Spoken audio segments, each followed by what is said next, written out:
Romans 10, 1 through 4 says, "Brethren, my heart's desire and my prayer to God is for them, Israel, for their salvation. For I testify about them that they have a zeal for God, but not in accordance with knowledge.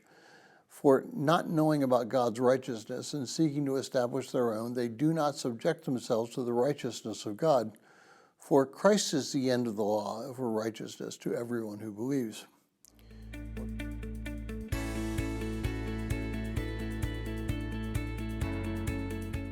Well, if you're joining us in reading through this 90-day reading plan, today's reading is Romans 9 and 10, and I encourage you to read that passage. Well, chapters 9 through 11 of Romans is another section of Romans. In this section, Paul addresses Israel and their relationship with God.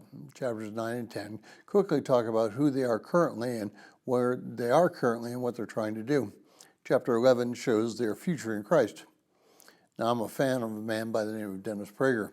I've never heard him on the radio, at least I don't think it's true. I tend not to listen to the radio very much, and those times that I do, other people are on the air. But I have gotten to know Dennis Prager through YouTube and his Prager University. Well, Dennis Prager is Jewish. Not is he only Jewish, he grew up in an Orthodox Jewish home and went to Jewish schools from the time he was 18. He knows the Old Testament. He knows the law. He knows what rabbis have written about the law. And interestingly enough, he speaks to Christians as much as he speaks to Jewish organizations. Well, if you've not heard of him, please go to YouTube and listen to what he says.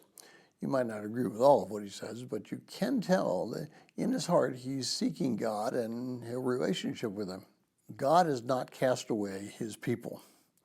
With all the struggles they have gone through in the last 2,000 years, it is only God who has taken them through this point.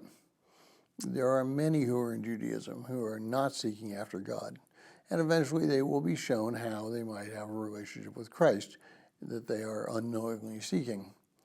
But that doesn't mean that they don't have truth. It is certainly not a complete truth, but it is truth nonetheless, and we should listen to it. We rarely look at the Old Testament in the way that the Jewish congregation would look at it. And yet Jesus was Jewish. Irenaeus of Lyon wrote an entire book on apostolic preaching, and yet he never mentioned the New Testament at all. Christ is found throughout the Old Testament. The Psalms cry out about Christ. Now we need to stop thinking about how great we are, and we should start thinking about how the Jewish culture in the Old Testament has brought us to the point where we are. We should be regularly praying for the salvation of the Jewish nation. I'm not saying that this form from a pride point of view. They have the Word. Christ is found in the Old Testament. Pray that God will open their eyes so that they will see and respond to it. But don't deny or denigrate them. They're God's people. It's only through God's work with the Jews that we can become related to Christ.